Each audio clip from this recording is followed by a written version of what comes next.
क्या कर रहे थे, वही जो करते कहते और सुनते चले आ रहे हैं कि जब वक्त होता है तो एहसास नहीं होता, और जब एहसास होता है तो वक्त नहीं होता। मैं साबिर अली और आप देख रहे हैं ILCC अली क्लासेस, जो अलीगढ़ बेस्ड नीट जेई का रेजिडेंशियल कोचिंग क्लास है। साथ ही AMU जामिया और दूसरे यूनिवर्सिटी के दूसरे एडमिशन टेस्ट की भी तैयारियां कराई जाती हैं। तो वो लोग जो लोग तैयारी करना चाहते हैं वो कांटेक्ट कर सकते हैं, नंबर भी है और आप मैसेज भी कर सकते हैं। ठीक है, आगे हम लोग कर रहे थे चल रहा हम लोग का chemistry 11th class, chemical bonding and molecular structure, और उसमें कई सारे टॉपिक्स हो गए थे। अगला टॉपिक हम लोग करने जा रहे हैं।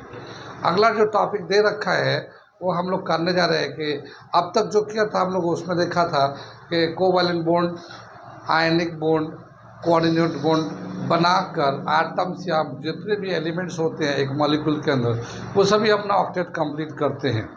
ऑक्टेट कंप्लीट करते हैं यानी जो बॉन्ड बनता है उसका जो मेन मोटिव होता है कि ऑक्टेट कंप्लीट हो जाए और स्टेबल हो जाए।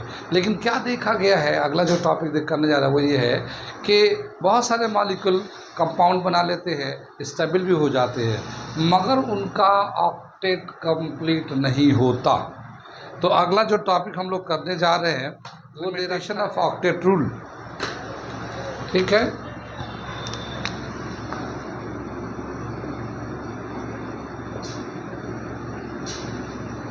Limitation of octet rule.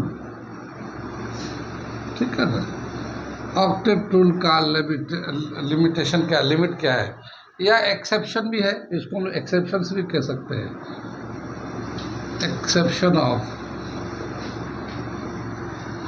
Octet rule. ठीक है ना, क्या है ये एक्सेप्शन में कि बहुत सारे हम लोगों ने बताया कि बहुत सारे कंपाउंड्स बनते हैं और वो स्टेबल भी हैं, मगर उनका अगर ऑक्टेट को देखें कि टोटल इलेक्ट्रॉन ऑक्टेट का 8 है या नहीं है, ऑक्टेट कंप्लीट है या नहीं है, तो क्या देखा गया है कि उनका ऑक्टेट कंप्लीट नहीं है, या तो कम है या 8 से ज़्यादा है, 8 से कम है या 8 से ज़्यादा है। तो ऐसे कंपाउंड्स जिसका ऑक्टेट कंप्लीट नहीं है फिर भी स्टेबल है, उसी को हम लोग इसमें डिस्कस करेंगे लिमिटेशन में। कितनी बात समझ में आई? आगे चलते हैं। सबसे पहला जो कंपाउंड दे रखा है वो है, पहला जो कंपाउंड है वो H2 मॉलिक्यूल्स है। ठीक है ना, H2 मॉलिक्यूल हाइड्रोजन मॉलिक्यूल है। देखिए हाइड्रोजन मॉलिक्यूल में क्या होता है, हाइड्रोजन का एक इलेक्ट्रॉन होता है, ये इसलिए हाइड्रोजन का एक इलेक्ट्रॉन ये हो गया, दूसरा हाइड्रोजन एटम होता है उसका एक इलेक्ट्रॉन ये हो गया। ठीक है, और इसने एक बॉन्ड बना लिया और इस तरह से ये हाइड्रोजन हाइड्रोजन के बीच में एक सिंगल बॉन्ड बना लिया और ये एक मॉलिक्यूल H2 मॉलिक्यूल हो गया, ये स्टेबल होता है। लेकिन क्या देखते हैं कि इसके आउटर शेल पे सिर्फ 2 ही इलेक्ट्रॉन आ रहा है। ऑक्टेट रूल के हिसाब से टोटल 8 इलेक्ट्रॉन आना चाहिए, मगर सिर्फ 2 इलेक्ट्रॉन आ रहा है। ठीक है, तो total electron on the valence shell यहाँ पे कितना है, total electron on valence shell is 2 is equal to 2 है। वैलेंस शेल पे सिर्फ 2 इलेक्ट्रॉन है यहाँ पे, कितनी बात से फिर भी ये स्टेबल कंपाउंड है, ये एक एक्सेप्शन है हमारा। कितनी बात समझ में आई? ऐसे ही दूसरा दे रखा हमारा सेकेंड ग्रुप के बहुत सारे एलिमेंट्स हैं, जैसे सेकेंड ग्रुप में दे रखा लिथियम ब्रोमाइड। ठीक है, लिथियम क्लोराइड कर लिए।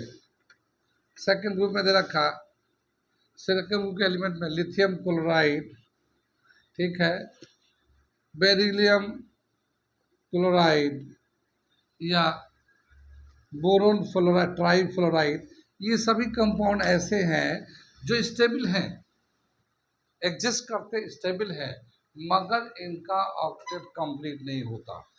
अब मैं इसका स्ट्रक्चर बना के दिखाता हूँ, लेविस स्ट्रक्चर, और उससे बताता हूँ कि कैसे इनका ऑक्टेट कंप्लीट नहीं है जबकि ये स्टेबल है, एग्जिस्ट करते हैं। अब जैसे लिथियम है, लिथियम का एटॉमिक नंबर कितना, लिथियम का एटॉमिक नंबर 3, और कॉन्फ़िगरेशन लिखेंगे तो 2 1, यानी सेकेंड शेल पे सिर्फ एक ही इलेक्ट्रॉन है। तो अगर हम लोग सेकेंड शेल पे जाएंगे ये लिथियम क्लोराइड यहाँ पे Cl1 है। तो सेकेंड शेल पे जाएंगे तो लिथियम के एक ही इलेक्ट्रॉन है आउटर शेल पे, और क्लोरीन का एटॉमिक नंबर तो जानते हैं 17 होता है, और कॉन्फ़िगरेशन था 287, तो आउटर 7 होता है, तो क्लोरीन का ये हमारा 7 हो गया, ये क्रॉस से दिखा रहे हैं, और ये एक बॉन्ड बना लेता है।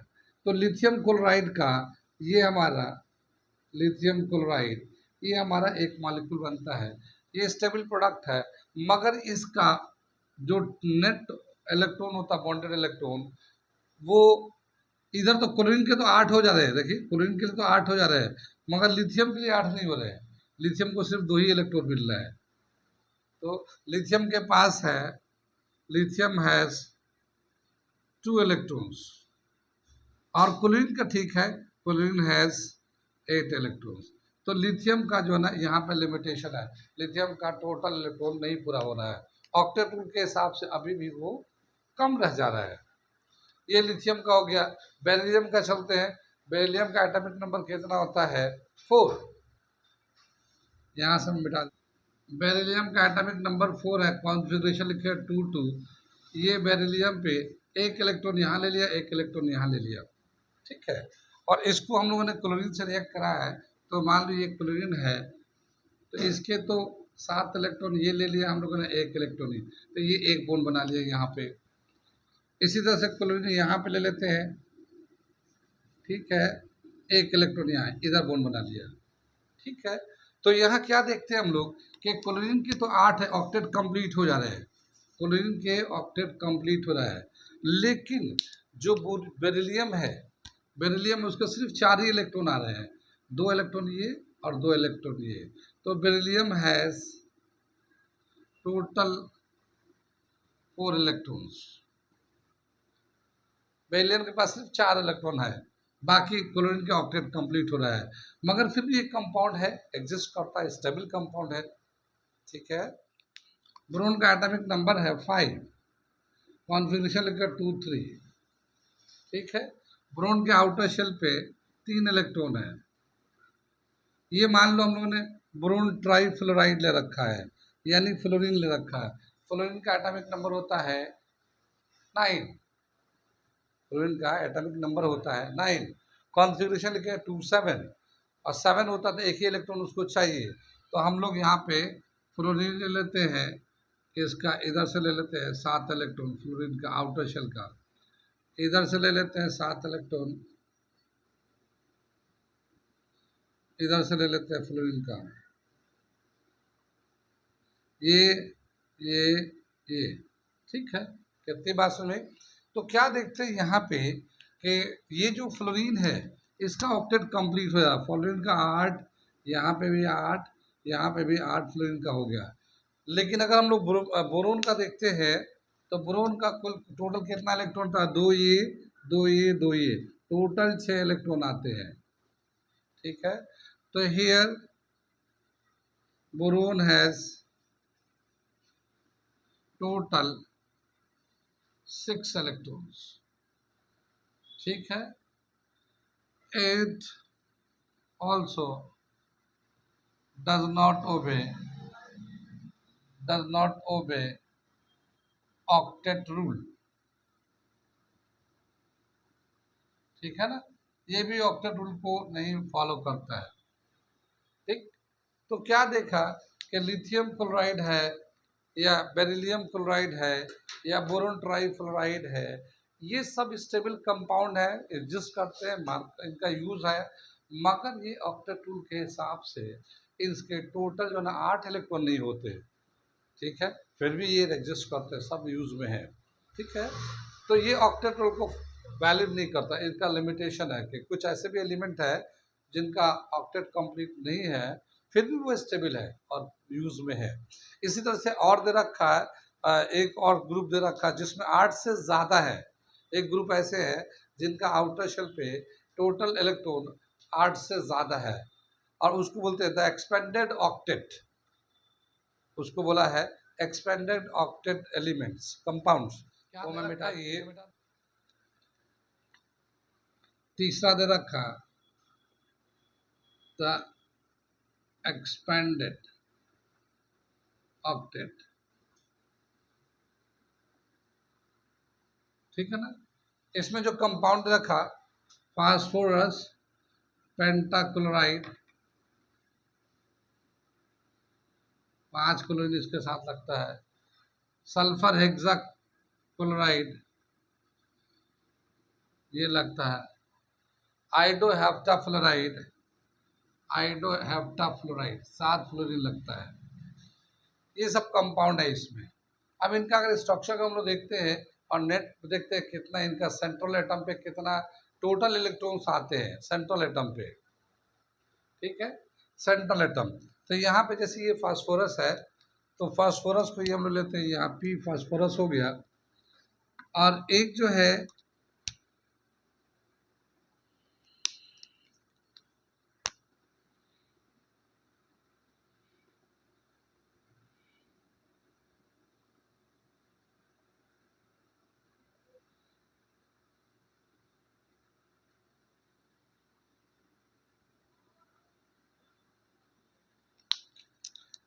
ये जो क्लोरीन है 5 क्लोरीन है, तो यहाँ पे एक क्लोरीन आके लग जाता है, यहाँ पे एक क्लोरीन लग जाता है, यहाँ पे एक क्लोरीन लग जाता है, यहाँ पे एक क्लोरीन लग जाता है, यहाँ पे एक क्लोरीन लग जाता है, ठीक है ना।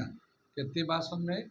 और ये जो फास्फोरस है ये 5 इलेक्ट्रॉन, तो एक बॉन्ड तो यहाँ बना लेता है, एक बॉन्ड यहाँ बना लेता है, और एक बॉन्ड यहाँ बना लेता है, और ये एक ऊपर है एक नीचे है, ऐसे 5 बॉन्ड बना लेता है।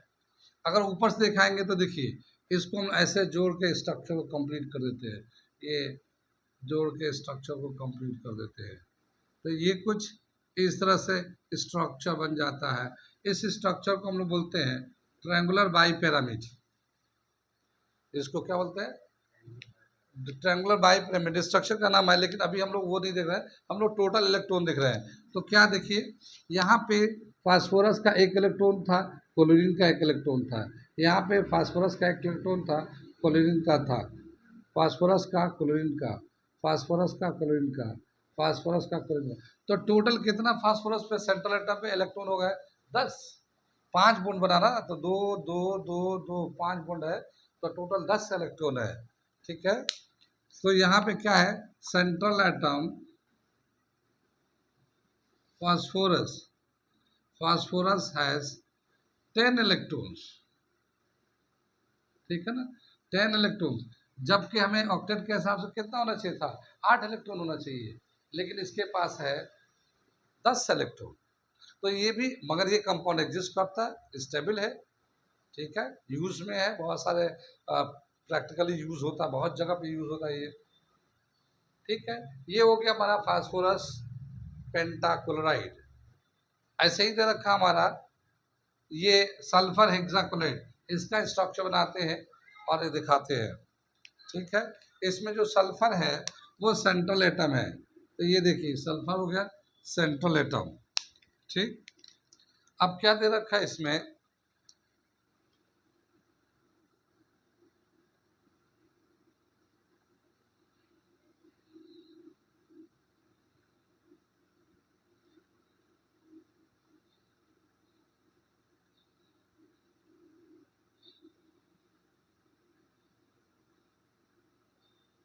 ये दे रखा, देखो यहाँ पे क्लोरीन है, तो क्लोरीन एक यहाँ लग गया, एक यहाँ क्लोरीन लग गया, एक यहाँ क्लोरीन लग गया, एक यहाँ क्लोरीन लग गया, एक यहाँ क्लोरीन लग गया, एक यहाँ पे लग गया।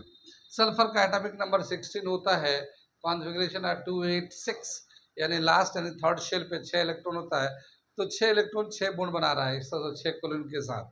तो 2 इलेक्ट्रॉन यहाँ पे मान लीजिए, एक इसका, एक इसका, एक इसका, एक इसका, एक इसका, एक इसका, एक इसका, इसका, ये 2 इलेक्ट्रॉन सब करके ले लिया। तो ये हमारे टोटल जो सल्फर का इलेक्ट्रॉन होगा 16, अच्छा 12 इलेक्ट्रॉन हो जाएगा। देखिए 6 बॉन्ड है, 1 2 3 4 5 और ये 6 बॉन्ड है, इस तरह से इसके 12 इलेक्ट्रॉन हो जाएंगे। ये जो है अगर हम इसको ज्वाइन कर देते हैं यहाँ से ऊपर से, ये यहाँ पे ऐसे ज्वाइन कर देते हैं, यहाँ पे ऐसे ज्वाइन करते हैं, यहाँ ज्वाइन कर दिया, यहाँ ज्वाइन कर दिया, इसी तरह से नीचे वाले को ज्वाइन कर देते हैं हम लोग,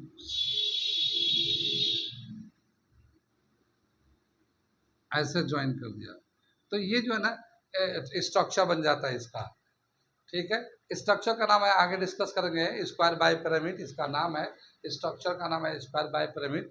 टोटल जो इलेक्ट्रॉन है, total electrons on central atom sulphur is 12। ये 12 इलेक्ट्रॉन है इसके ऊपर। ये ऑक्टेट से ऊपर हो गया तो ये भी ऑक्टेट लॉ को फॉलो नहीं करता, लेकिन ये ज़्यादा 8 से ज़्यादा रहा है तो इसीलिए हम लोग इसको बोला है एक्सपैंडेड ऑक्टेट, यानी ऑक्टेट जो है ना जिस पे 8 से ज़्यादा आ रहा है, ठीक है ना, इसका 8 से ज़्यादा आ रहा है। ऐसे ही आयोडोफ्लोराइड है, एक आयोडीन जो है ना 7 फ्लोरीन से कनेक्ट है और इस तरह से 7 दुना 14 इलेक्ट्रॉन इसके पास है, 14 इलेक्ट्रॉन है। कितनी बात सुन रहे हैं? तो ये हमारा जो है लिमिटेशन ऑफ ऑक्टेट रूल के हिसाब से जो बहुत ही कॉमन एग्जाम्पल है वो दिया गया है, ठीक है। इसको समझ लेते हैं, ऑक्टेट रूल को मिटा दे इसे।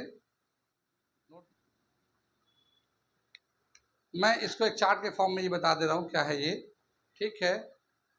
Exception of limitation of octet rule में क्या बताया कि ऑक्टेट यानी बहुत सारे ऐसे कंपाउंड्स हैं जो स्टेबल है, मिलते हैं, यूज में है प्रैक्टिकली, मगर अगर ऑक्टेट देखेंगे तो उनका टोटल इलेक्ट्रॉन 8 नहीं होते, टोटल इलेक्ट्रॉन 8 नहीं होते। उसमें जो कॉमन एग्जांपल्स हैं, जैसे ये हाइड्रोजन कंपाउंड है, इसके टोटल इलेक्ट्रॉन 2 होते हैं।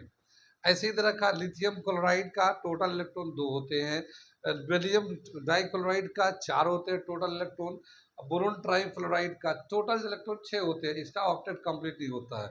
ऐसे ही तीसरा तरह का phosphorus pentachloride, sulphur hexachloride, iodo heptachloride, इसके टोटल जो बॉन्डेड इलेक्ट्रॉन होते हैं 10 होते हैं, 12 होते हैं, 14 होते हैं, ये भी ऑक्टेट रूल से ऊपर निकल जाते हैं। तो ये ऐसे कंपाउंड्स हैं जो ऑक्टेट रूल को फॉलो नहीं करते हैं, यानी ऑक्टेट को एक्सेप्शन है ये, ठीक है। आगे चलते हैं हम लोग, अगला टॉपिक करने जा रहे हैं। क्या दे रखा है अगला टॉपिक कि ये जो अभी हम लोगों ने बनाया है कोवैलेंट बॉन्ड, आयनिक बॉन्ड या फिर कोऑर्डिनेट बॉन्ड। आयनिक बॉन्ड तो नॉन डायरेक्शन होता है। आयनिक बॉन्ड का मतलब क्या है कि वो नॉन डायरेक्शनल होता है, क्योंकि उसमें जो ना पॉजिटिव चार्ज अट्रैक्ट करते हैं और अट्रैक्ट करके पूरा एक स्ट्रक्चर बनता है। लेकिन जो कोवैलेंट बॉन्ड होते हैं या कोऑर्डिनेट बॉन्ड होते हैं वो डायरेक्शनल होते हैं। डायरेक्शन का मतलब ये है कि कौन इलेक्ट्रॉन दे रहा है, किसको दे रहा है, वो पता चलता है, और कहाँ पे इलेक्ट्रॉन ले रहा है, दे रहा है, कहाँ बॉन्डिंग बन रहा है, वो पता चलता है। लेकिन हमारा आयनिक बॉन्ड में ये बात पता नहीं चलता है, क्योंकि वहाँ पे जो है ना अपोजिट चार्ज डेवलप हो जाता है। और जैसे सोडियम है तो सोडियम 6 क्लोरीन को अट्रैक्ट करके रखा हुआ अपोजिट चार्ज होने की वजह से, किसका बॉन्ड किसके साथ, किसका इलेक्ट्रॉन, उससे कोई मतलब नहीं, अपोजिट चार्ज है तो खींच रहा है। तो इसीलिए बताया क्या कि जो कोवैलेंट बॉन्ड होते हैं, कोऑर्डिनेट बॉन्ड होते हैं, उसमें अगर कई सारे बॉन्डेड बनते हैं तो उनका शेप कैसा होगा, उनका शेप कैसा होगा, तो अगला जो दे रखा शेप ऑफ द मॉलिक्यूल पे डिस्कस करने जाते हैं। शेप ऑफ द मॉलिक्यूल्स करने जा रहे हैं। क्या बताया है कि जितने भी कंपाउंड्स हैं, specially covalent compound, coordinate compound, ये डायरेक्शनल कंपाउंड होते हैं, यानी इनका बॉन्ड कहाँ बन रहा है, कहाँ पे इलेक्ट्रॉन लेन देन हो रहा है वो पता चलता है। एक जो होता है हमारा आयनिक बॉन्ड, वो नॉन डायरेक्शनल होता है, उसका पता नहीं चलता किधर से, क्योंकि वहाँ अपोजिट चार्ज में एक दूसरे को अट्रैक्ट करते रहते हैं। तो बताया क्या कि जहाँ पे ये कोऑर्डिनेट या कोवैलेंट बॉन्ड बनता है, उसका जहाँ बॉन्ड बनता है वहाँ पे इलेक्ट्रॉन क्लाउड्स बढ़ जाते हैं। जैसे मान लो हम लोग दिखाते हैं कि ये ए है, ठीक है, और यहाँ पे इसका एक इलेक्ट्रॉन है, ये बी है, इसका भी एक इलेक्ट्रॉन है, तो ये एक मान लो बॉन्ड बना लिया, कोवैलेंट बॉन्ड बना लिया, ठीक। लेकिन ये जो ना इलेक्ट्रॉन है, नेगेटिव चार्ज है, ये भी नेगेटिव चार्ज है, तो यहाँ नेगेटिव चार्ज एक दूसरे को रिपेल करेंगे। ऐसे ही मान लो यहाँ पे कोई लोन पेयर है, लोन पेयर भी दिखाया था हम लोगों ने, है ना, कि लोन पेयर भी होता है। मान लो ये एक बी से इधर भी बॉन्ड बना लेता है, एक दूसरा बी है इधर भी बॉन्ड बना लेता है, ठीक है। तो इसको तो हम लोग कहते हैं बॉन्डेड इलेक्ट्रॉन, बॉन्डेड इलेक्ट्रॉन्स, ठीक है ना। और ये होता है लोन पेयर, ठीक है, लोन पेयर। और ये जो ए है ये सेंट्रल एटम कहलाता है, central atom.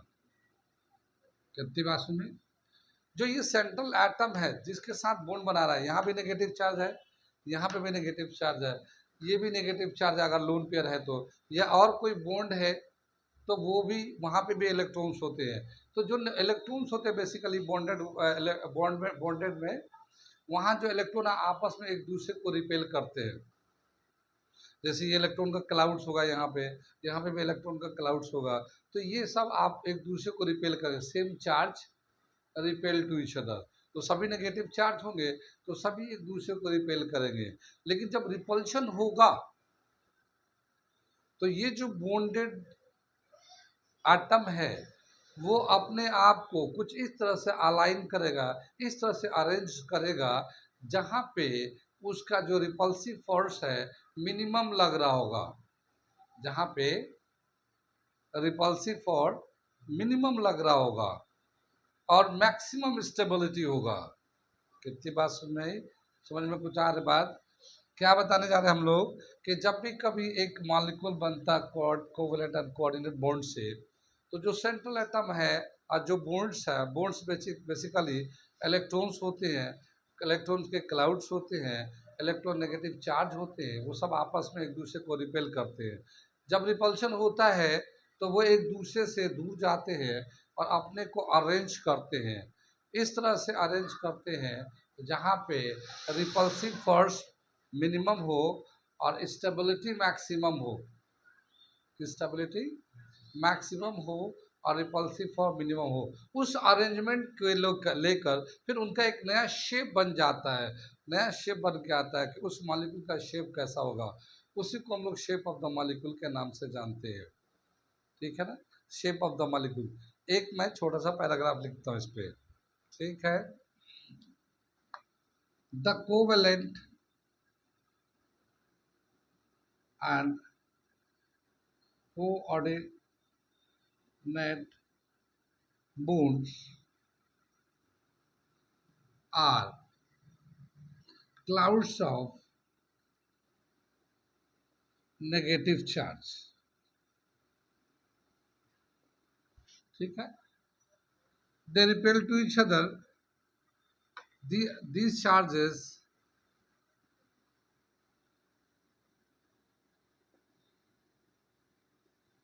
repel to each other,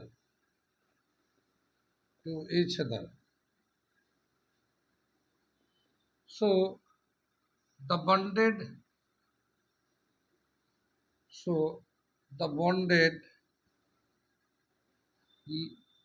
elements are arranged in such a way where the repulsion is minimum, repulsion between electrons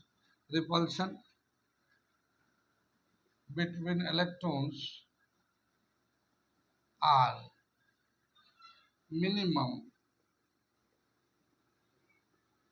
but the stability is maximum. Stability is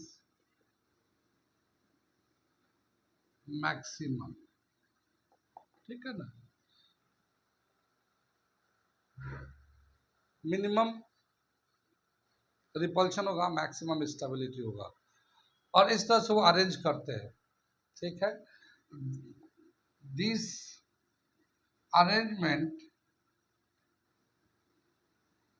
gives a shape of the molecule, shape to the molecule।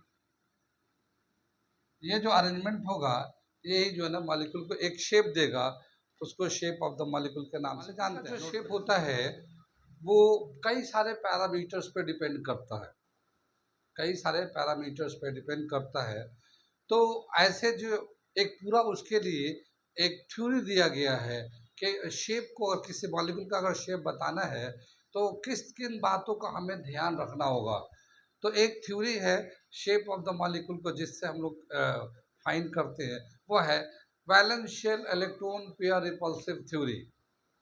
ठीक है, क्या बताए कि 1940 में ये दो लोगों का नाम दिया है। ठीक है, बताते कि ये जो 1940 में सेडविक एंड पॉल ने एक पूरे जो पैरामीटर्स है जो शेप को मॉनिटर करता, गवर्न करता, उसके लिए एक पूरा एक थ्योरी दिया है, और उस थ्योरी का नाम है valence shell electron pair repulsive theory. ये इसका नाम है। ठीक है, इसका फुल फॉर्म है valence shell electron pair repulsive theory. ठीक है ना, ये पूरा नाम है इसका वैलेंस शेल। यानी जब भी कभी कोई एटम जो मॉलिक्यूल बनाएगा, ठीक है, तो जो मॉलिक्यूल बनेगा वैलेंस शेल पे उसका बॉन्ड बनेगा। ऐसा होता है कि वैलेंस शेल पे बॉन्ड भी बनता है, तो बॉन्डेड इलेक्ट्रॉन करता है, लोन पेयर भी होता है। तो वैलेंस शेल पे बॉन्ड पेयर इलेक्ट्रॉन भी होता है, लोन पेयर इलेक्ट्रॉन भी होता है। तो वो जो शेप होगा मॉलिक्यूल का, वो वैलेंस शेल पे जो इलेक्ट्रॉन कितने बॉन्ड बना रहे हैं और कितने लोन पेयर है, उनके बेस पे शेप को बताया जाएगा। तो उसको पूरे को एक साथ इस थ्योरी में रखा गया। और क्या है इसका valence shell electron pair repulsive, मतलब नेगेटिव चार्ज होते हैं तो रिपेल करते हैं, तो रिपल्सिव थ्योरी है। इस थ्योरी के रेस्पेक्ट में कुछ पॉइंट्स को बताया गया है, और उसी के रेस्पेक्ट में मॉलिक्यूल का स्ट्रक्चर शेप बताया जाता है। तो पहले देखते हैं कि इस थ्योरी में कौन कौन से पॉइंट्स लिए गए हैं, कौन कौन से पोस्टुलेट है, यानी कुछ कौन कौन से आइडिया को लिया गया कि ये आइडिया कंसीडर करेंगे जब भी कभी शेप ऑफ द मॉलिक्यूल को बताना हुआ तो। ठीक है, तो postulate of वैलेंशियल electron pair repulsive theory ये लिखने जा रहे हैं। पोस्टुलेट यानी पॉइंट्स, कौन कौन सी बातें।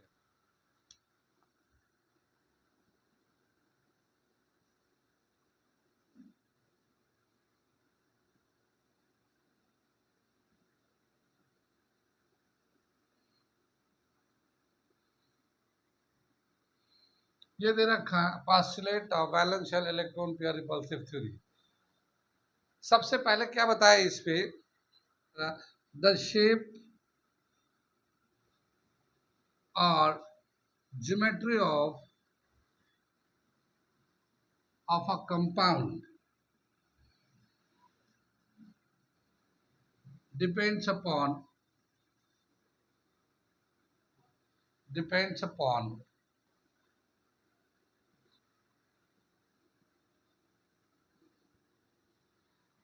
the bonded the valence bonds depends upon the valence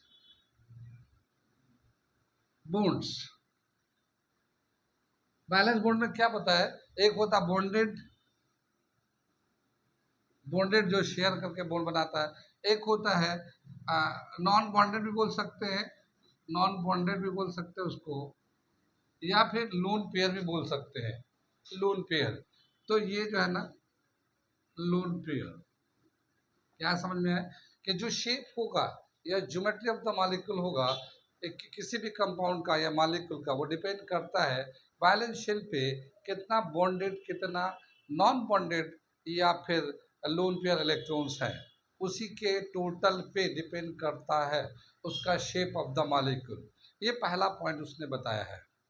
ठीक है, अगला पॉइंट क्या बताया वो मैं लिखता हूँ। दूसरा पॉइंट जो लिखा है इसमें, दूसरा पॉइंट दिया है the bonded electrons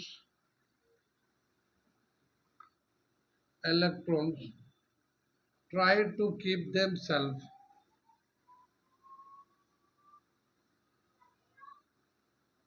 apart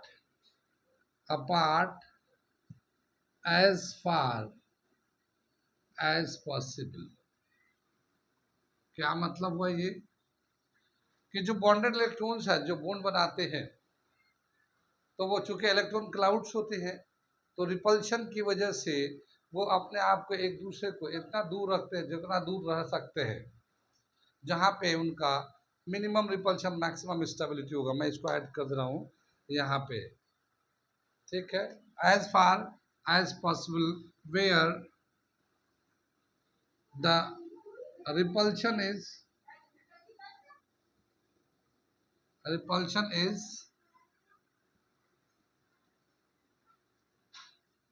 minimum, ठीक है, एंड स्टेबिलिटी इज मैक्सिमम।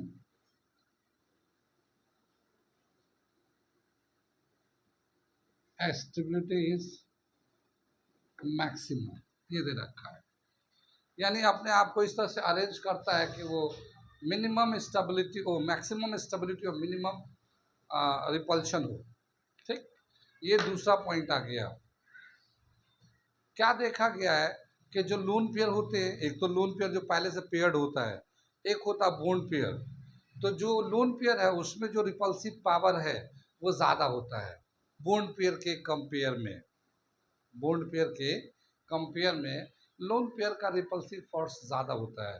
तो उसका जो ऑर्डर ऑफ रिपल्सिव फोर्स लगाया है वो तीसरा पॉइंट मैं लिख देता हूँ, ठीक है। The order of repulsive force, the order of repulsive force is given as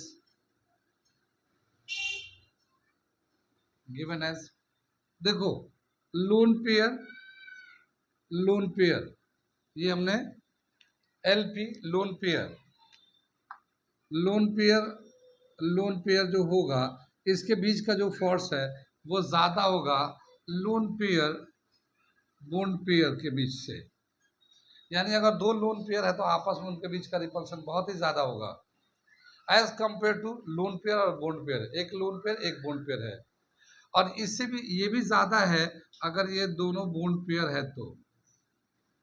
यानी दो बॉन्ड पेयर है तो इनके बीच में भी रिपल्सिव फोर्स होगा, तो वो लेकिन सबसे कम होगा। ऑर्डर के हिसाब से सबसे ज़्यादा रिपल्सिव फोर्स होगा लोन पेयर, उससे कम है लोन पेयर बॉन्ड पेयर, उससे कम है बॉन्ड पेयर, ठीक है।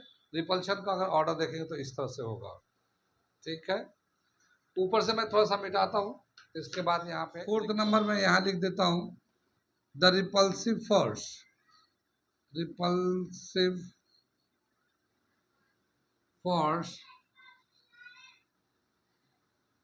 decreases with increase in bond angle. जो बॉन्ड एंगल होता है, जैसे जैसे बॉन्ड एंगल बढ़ता जाएगा उसका रिपल्सिव फोर्स घटता जाएगा। दोनों एक दूसरे के इन्वर्सली प्रोपोर्शनल है। क्या मतलब हुआ वो मैं यहाँ बताता हूँ। क्या बताए कि अगर दो मॉलिक्यूल है, अगर ये एक्स है और ये दोनों के बीच का एंगल 90 का है, 90 डिग्री, तो यहाँ पे रिपल्सिव फोर्स ज़्यादा होगा। यहाँ पे अगर दो बॉन्ड के बीच का एंगल 90 है तो यहाँ पे रिपल्सिव फोर्स ज़्यादा होगा। इसके किसके कंपेयर में कि मान लो एक बॉन्ड इधर और ये एक ऐसे बन रहा है, तो यहाँ पे जो ना 120 डिग्री का बॉन्ड है, इसके कंपेयर में यहाँ पर रिपल्सिव फोर्स ज़्यादा होगा। यानी एंगल अगर कम है तो रिपल्सिव फोर्स ज़्यादा है। अब देखिए बढ़ गया एंगल 120 डिग्री हो गया, रिपल्सिव फोर्स घट गया। इसी तरह से अगर हम लोग अगर ऐसे ले लेते हैं इधर से इधर, जैसे मान लो ये ए है, ये बी है, ये बी है, तो इन दोनों के बीच का एंगल 180 डिग्री, तो यहाँ पर रिपल्सिव फोर्स और कम हो गया, ठीक है। तो जैसे जैसे एंगल बढ़ेगा वो वैसे वैसे रिपल्सिव फोर्स घटेगा। The repulsive forces decreases with increase in bond angle. तो बॉन्ड एंगल जो होता है उसके बीच में जो एंगल बढ़ेगा तो फोर्स घटेगा। तो यहाँ पे दे रखा है इस तरह से, तो यहाँ पे repulsive force is more than 120 is more than 180, इस तरह से दे रखा है, ठीक है। तो ये कुछ पॉस्टुलेट है, यानी ये कुछ पॉइंट्स है। जब भी कभी किसी मॉलिक्यूल का शेप को अगर हम लोग समझना चाहेंगे तो इन सब बातों को कंसीडर करेंगे, और इन सब बातों के बिहाफ पे, इन सब पॉइंट्स के बिहाफ पे ही किसी मॉलिक्यूल को शेप को हम लोग पता करेंगे कि ये किस तरह का, किस शेप का मॉलिक्यूल होगा या इस मॉलिक्यूल का क्या शेप होगा, ठीक है। आगे चले हम लोग यहाँ तक मिटा दे। कुछ कॉमन कंपाउंड्स हैं और उनका जनरल एक स्ट्रक्चर दे रखा है और उसका एक जनरल शेप का नाम भी दे रखा है। तो हम लोग कुछ एग्जाम्पल लेते हैं मॉलिक्यूल का कि ऐसा अगर मॉलिक्यूल हुआ तो क्या शेप होगा और उस शेप का क्या नाम होगा, वो हम लोग करने जा रहे हैं। इसी थ्योरी के बेस पे है वो, ठीक है। इसे वैलेंशियल इलेक्ट्रॉन पेयर थ्योरी के हिसाब से क्या क्या पॉइंट्स को पॉस्टुलेट किया गया वो मैं बता रहा हूँ। पहले बोला कि जो मॉलिक्यूल का geometry of the molecule depends upon the valence electron. जो वैलेंस इलेक्ट्रॉन होते हैं जितना बॉन्डेड है नॉन बॉन्डेड है उस पर shape of the molecule depend करता है। दूसरा पॉइंट जो रखा, बॉन्ड इलेक्ट्रॉन्स जो है इतना दूर होते हैं जहाँ पे रिपल्शन मिनिमम होता है और मैक्सिमम स्टेबिलिटी होती है। तीसरा जो पॉइंट है, लोन पेयर में रिपल्सिव पावर जो है बॉन्ड पेयर से ज़्यादा होता है। लोन पेयर बॉन्ड पेयर से ज़्यादा होता है। तो ये ऑर्डर ऑफ रिपल्सिव पावर दे रखा है। और क्या दे रखा है, एंगल के हिसाब से रिपल्सिव फोर्स भी चेंज होता है। तो सबसे ज़्यादा रिपल्सिव फोर्स होगा जब एंगल 90 होगा, जब एंगल 120 होगा उससे कम, 180 होगा उससे कम हो जाएगा। कितनी बात सुन